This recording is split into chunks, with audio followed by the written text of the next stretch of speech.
Today's sensory cooking recipe involves decorating a sprinkle cake. Part 1. Sensory ideas include: feel the texture of the frosting. When we start mixing, it will be lumpy. After more beating, it will become smooth and silky. Pour the sprinkles in your hand. Feel all the little bumps. Pour the sprinkles on a metal tray. Listen to the noise they make. Squeezing the frosting out of the piping bag will cause some resistance. Feel the resistance in your hand. Language ideas include putting a filling in the cake. What would your favorite flavor be to fill the cake? What shapes could we make the cake? This one's round. Could it be square or rectangle? What's the reason you might want a cake? Is it for a birthday, a different celebration, or just for fun? With all that being said, let's start cooking. So now we are going to work on frosting a cake. We're going to make it a delicious birthday cake with sprinkles, so that should be fun. I think one of the language goals would be all the great words that talk about delicious, delectable, yummy, wonderful, lovely, all those great words that describe what this is going to look like at the end and how yummy it's going to be. Even the smell is sweet. Just being in here with the sugar, you can kind of smell all the goodness that's taking place. So we are going to make some frosting. We're going to frost this cake, make it a layer cake, and put some filling in the middle, and then cover it with sprinkles. My friend is celebrating her birthday soon, and we're going to do this in honor of her. So happy birthday, Sarah! So we're going to make a basic vanilla buttercream. There's two kinds. This one we're making is with powdered sugar. I actually prefer an Italian meringue buttercream, but that's a little harder, so we'll take that on in a different lesson. So regular frosting is pretty simple. Small, this would be the size bag that comes in a box if you were to buy a box of powdered sugar at the store, so we can add a full box.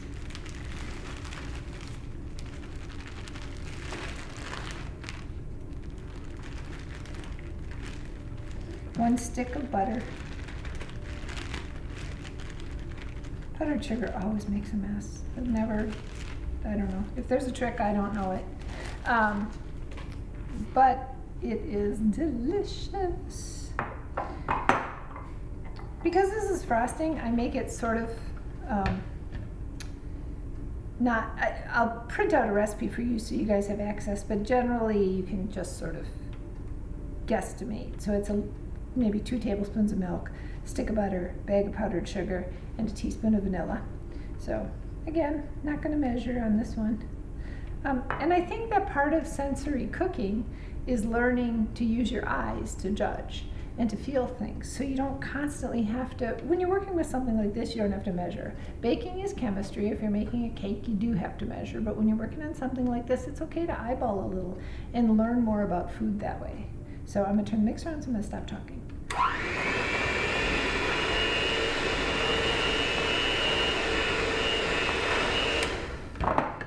I'm going to get us a little bit of milk, because I forgot to get that out before. And I just do a splash.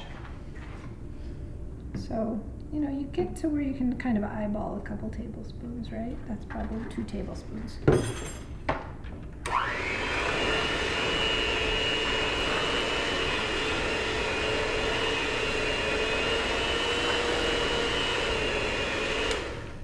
Okay, it's clearly not enough milk yet because it shouldn't look like grainy. So we need creamy, which is what we're shooting for. So that means maybe another tablespoon of milk.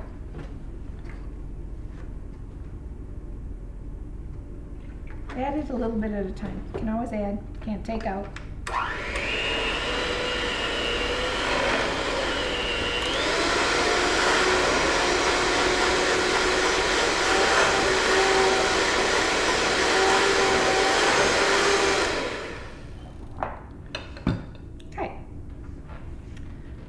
That may or may not be enough frosting for a whole cake. We'll see. We might have to add more.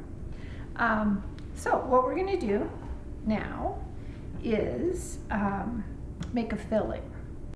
Okay, we have added a little more frosting. We made extra because what we had wasn't enough. And now we're going to move ahead with frosting the cake. First we're going to fill the layers. I have made a cream that's going to go in the middle, and it's just jam and frosting. You could also use fresh fruit and frosting, but you have to be careful because fresh fruit is wet and sometimes it'll make your cake soggy. So if you're going to decorate a cake, there are these great bags you can buy that are disposable. You can also buy cloth ones. This is a little simpler to use. And if you're starting out for a first time and you don't want to invest in a bunch of stuff, you can start with a Ziploc. So I'm going to do that for this part and explain to you how it works. And fold the top down. We're going to cut off a corner because we don't need piping tips. All we need is something to go around to keep the filling in the center. So this will give you an idea of how this can work. And you actually can do it for cupcakes and stuff too. You make a piping hole, put some frosting in, squeeze it down. Okay, so this is your guiding hand, this is your squeezing hand. It seems sort of backwards, but this helps you apply pressure. So this you need to use, if you're left-handed, you'd be opposite. But if you're right-handed, you keep in your right hand to apply the amount of pressure you need. And this is kind of your guiding hand. So if we go like this, what this does is prevent that pretty pink stuff from oozing out the side of our cake. So now we're going to take half of this. It doesn't have to be very much, because we don't want it to make our cake soggy. You could put more in. You could put frosting in. You could put lemon curd. All sorts of things. So see, by doing it this way, what we prevent happening is that pink going out to the very edge and going out into the frosting when we frost the outside of the cake. So, I had these all baked yesterday, which might be a good idea because I think for some of these kiddos, doing the whole process of baking a cake and frosting a cake in a day might be too much. This is also sitting on a paper. You can take a little dab. You can also use this as glue. So if I put a drop on there, it's not going to slide around on me anymore. It'll stick right in the middle. And again, I'm going to put a layer around so that it prevents it from coming out the sides.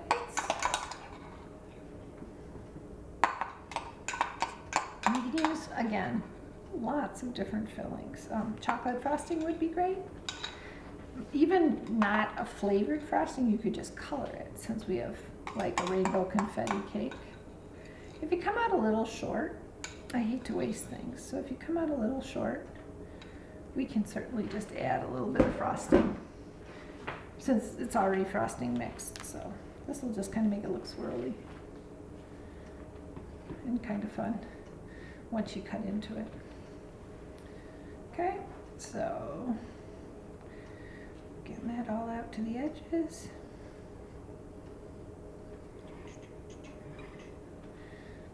Like that. I have my grate.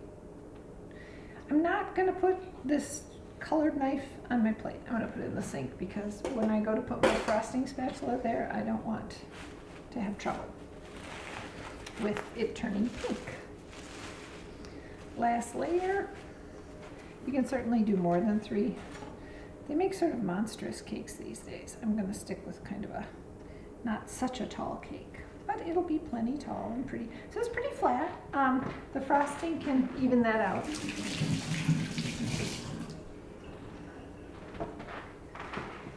And then we start and we work our way down the sides. So.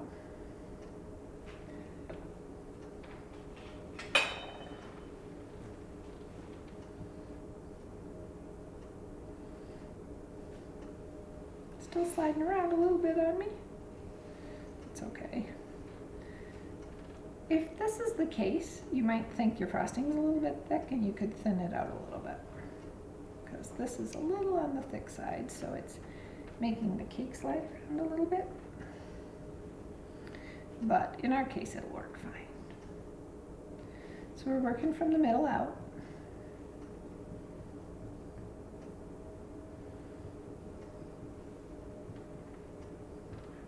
This is easy enough that it kind of actually slides in a circle. You can also buy decorating plates that will spin, but I thought that was a little extravagant for a family who was just making cakes for fun.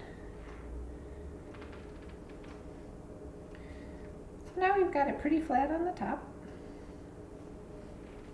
and we're going to start on the sides.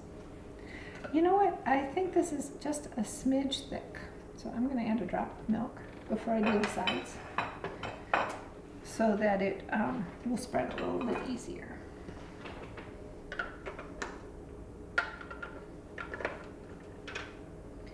Because I just think that the cake is really delicate, and so it isn't spreading as easily as I wish it was.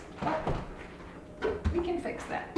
Literally like 10 drops of milk will change the consistency. So we don't want to overdo it. We just want to get it a little thinner.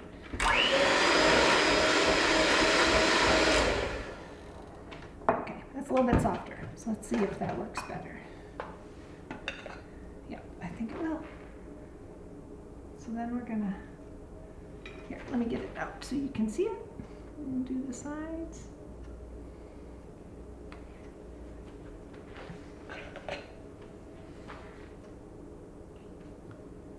We don't want to get the crumbs coming out. If I was doing a wedding cake or something really fancy, I'd do a crumb coat, which means I'd put a really thin coat on first to make sure the crumbs stayed in. And then we'd add a second coat. But this is just a family cake for fun. So we're just going to do it this way. We work our way around.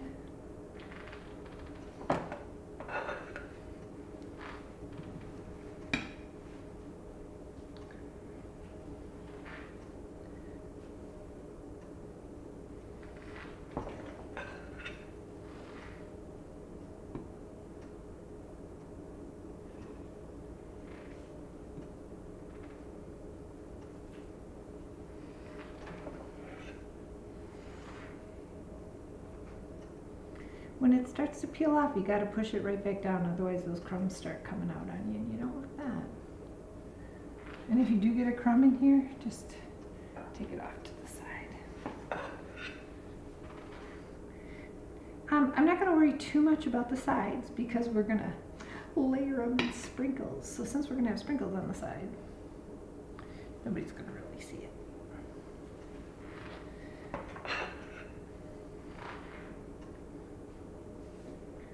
So we just keep going, and we're back to the start.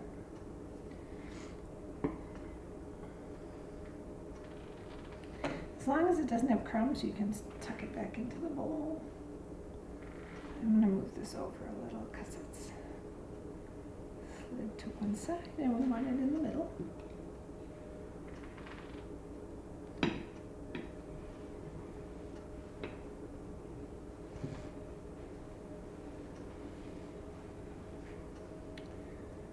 I'm going to put that frosting to the side because there's a couple crumbs in there, so we can probably use it for something, but I don't want it in with my frosting that doesn't have crumbs. Now we're going to sort of take this in the sides and move it. Oops, missed a spot.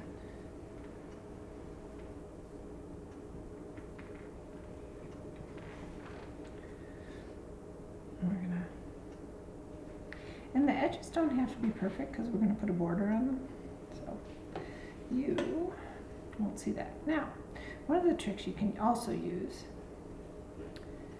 is really hot water will make, and then you get your blade, your spatula really hot, and then that will sort of smooth out the frosting. But first we're going to do the sides. Let's see where it goes. Okay, this is a new one for me. I've never done this before, so we'll see how it goes. I've never done sprinkles all the way up the side of a cake, but in honor of my best friend, and to some extent my daughter, because she would be in heaven, we're gonna go for it. For adding sprinkles and decorating, see part 2.